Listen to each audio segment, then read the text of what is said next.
আসসালামু আলাইকুম রহমতুল্লাহি ওয়া বারাকাতুহু। দেশ দেশের বাইরে আপনারা যেখান থেকে দেখছেন, আমি আহসান হাবিব প্যার, AHP TV, Chittagong road, Dhaka, Bangladesh.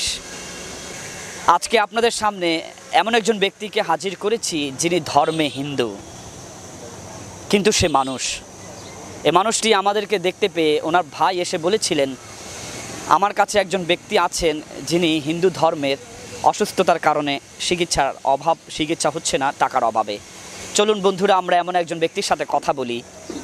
তিনি হিন্দু ধর্মের হলেও আমরা তাকে ভালোবাসি, আমরা মানুষকে গুরুত্ব দিব, আমরা মানুষকে বুকে জড়িয়ে নিব, তবে সে মানুষ আমার আপনার বন্ধু হয়ে যাবে। আমি ধরিয়ে দিচ্ছি, আপনি অনেক দিন থেকে অসুস্থ না? কথা বলতে পারেন না?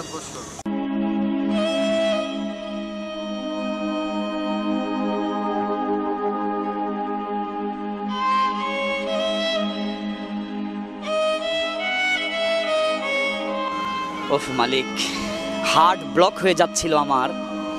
আপনারা ইতিপূর্বে এরকম একজন রুগী দেখেছেন যিনি নাক দিয়ে নিঃশ্বাস নিতে পারেন, ওনার নাকটা বন্ধ হয়ে গেছে। উনি হচ্ছেন মোনা দাস। উনি অসুস্থ কতদিন থেকে? আজকে 9-10 বছর। এই 9-10 বছরে আপনারা কি করেছিলেন? বেকার, এই যে ঘুরে ঘুরে কথা বলতে পারে না, কোনো কাজ করতে পারে না, তো চলতে পারে না। চলেন খাই কিভাবে? পরে ছেলেরা মাছ ধরে, ওই ছেলেরা মাছ ধরে। আর এটার কি এখন কত টাকা পর্যন্ত খরচ হয়েছে? এটা প্রায় 4 লাখ টাকার মতন গেছে। জায়গা জমি বিক্রি করে আর উপায় নাই, এই জন্য বন্ধ করে। সময় কি চাচ্ছেন? পরবর্তী সময় যদি কোনো চিকিৎসা হয় তাহলে এটা মেশিন আনা যাইব, উনি সুস্থ হবেন। এটার দাম কত হতে পারে? এটা লাখ খানিক টাকা হবে মাত্র। না, কাছে আসেন। লাখ খানিক টাকা বলছিল আগে ডাক্তার, যে সঙ্গে বলছিল। দেশের বাইরে আপনারা যারা দেখছেন, যারা আমাদের AHP টিভিকে চিনেন বা জানেন বা ভালোবাসেন, আজকে একটি ছোট্ট নজির নিয়ে আপনাদের কাছে উপস্থিত হয়েছে এই দাদা। বলতে পারেন বড় ভাই, ধর্মে হিন্দু হলেও তিনি মানুষ। আমরা চাই এই ব্যক্তি আবার ভালো থাকবেন। ডাক্তার বলেছেন এই গলায় নাকি মেশিন বসানো যায়। মেশিনটির দাম সর্বোচ্চ 2 লাখ টাকা, 2 লক্ষ টাকা হলে বা 4 লক্ষ টাকা হলে, অ্যামাউন্ট যাই হোক, আমরা আশা করব আমাদের AHP টিভির ক্যামেরায় এই হিন্দু মানুষটি, তিনি যেন এতটা ভালোবাসা পান আপনাদের, অন্তত একবার যেন বলতে হয় বা বলে, মুসলমান বলতে ধর্মটা অনেক প্রিয় এবং সত্যিকারেরই একটি ধর্ম। কি বলেন আপনারা? ইসলাম ধর্মের মানুষ এগিয়ে আসুক। শ্রোতা মণ্ডলী, শান্তির ধর্ম ইসলাম যদি হয়, তাহলে বিশ্বনবী মুহাম্মাদের উম্মত হয়ে আমরা সবাই মিলে চেষ্টা করলে এই মানুষটি অন্য ধর্মের হোক না কেন, সে আমাদের ভালোবাসা নিয়ে বড় হোক, এই প্রত্যাশা এই এলাকাবাসীর সবার। আমরা আপনাদের কাছে বিনীত অনুরোধ করবো, আমরা একটা ফুটেজের মধ্যে একটা নাম্বার দিয়ে দিব, খুব তাড়াতাড়ি যেন শুনতে পাই আপনাদের মাঝে এমন কোনো হৃদয়বান ব্যক্তি, একজন অথবা দুজন, ওনার 2 লক্ষ টাকার ব্যবস্থা করে উনি কথা বলতে পারেন, এই মেশিনটা বসানোর ব্যবস্থা হয়ে যায়। আপনারা অনেক ভয় পাবেন, এটা টান দিলে গলা থেকে বেরিয়ে আসে। আর কি বের করতে পারবো? শ্রোতা মণ্ডলী, লাগান। ও, পুরাটা বের করে ফেলেছেন।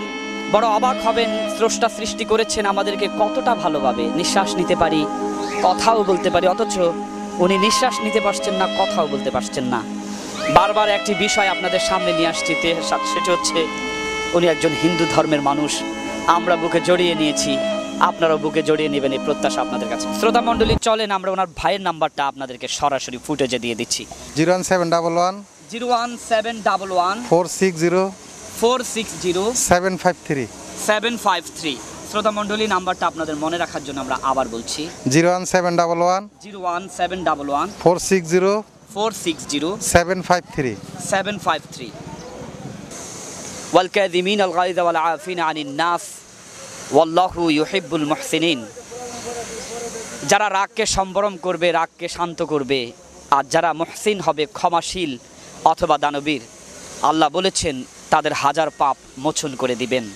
যে যেখান থেকে দেখছেন, আমরা চাই এই মানুষটি আবার সুস্থ হয়ে উঠুক, এটা আমাদের প্রত্যাশা। আমরা আমাদের AHP টিভির ক্যামেরায়, আমাদের কাছে টাকা শর্ট, তাই খরচ হয়ে গেছে। আমরা আজকে রাস্তায় নেমেছিলাম, এ পর্যন্ত প্রায় 26,000 টাকা রাস্তার মাঝে বিলীন করেছি। এখন আমাদের কাছে শর্ট টাইম অল্প একটু টাকা আছে, তবু আমরা আমাদের AHP টিভির ক্যামেরায় আপনাদের অনুদানটি পৌঁছে দিতেই আমরা আজ ওনার হাতে, উনি ধর্মে হিন্দু হোক না সে যেই, আমরা মানুষ হিসাবে তাকে শ্রদ্ধা করেছি। আমরা আমাদের এইচপি টিভির ক্যামেরায় মনা দাস আপনাকে আমরা 2000 টাকা দিলাম, আপনি এটা দিয়ে আপাতত কিছু খাবেন, পরে ইনশাল্লাহ আমাদের এইচপি টিভির ক্যামেরার পক্ষ থেকে আমরা আপনাকে আরও দিব। মনা দাসের এটা একটু তুলে ধরেন। এটা কি দাদা, মানে এটা এটাকে মালা কিসের জন্য এটা? ওই যে এরা হিন্দু ধর্মের থেকে মানে এটাকে কোনো মানে কোনো ভালো কিছু এনে দেয় বা বিশ্বাসটা কি? তাদের থেকে আনে দেয়, তারা ওই যে ঠাকুরে মানে দেয়, তাদের পরিচিত, এটা এটাই তাদের এটাই তাদের পরিচিত। বেশি বেশি আমরা সব মুসলমান একসাথে দাঁড়িয়ে এই হিন্দু ভাইকে ভালোবাসি। আমরা আশা করব সারা বিশ্বের মুসলমানরা এভাবেই ওনাদেরকে ভালোবাসা দিয়ে বুকে আগলে নেবে বিশ্ব মুহাম্মাদের মতো, সাল্লাল্লাহু আলাইহি সাল্লামের মতো। তাহলে একদিন ফিরে আসবে শান্তির দেশ, স্বাধীন সোনার বাংলাদেশ। এতক্ষণ সাথে ছিলাম আমি আহসান হাবিব পেয়ার, AHP টিভি, ঢাকা, বাংলাদেশ। আল্লাহ হাফেজ।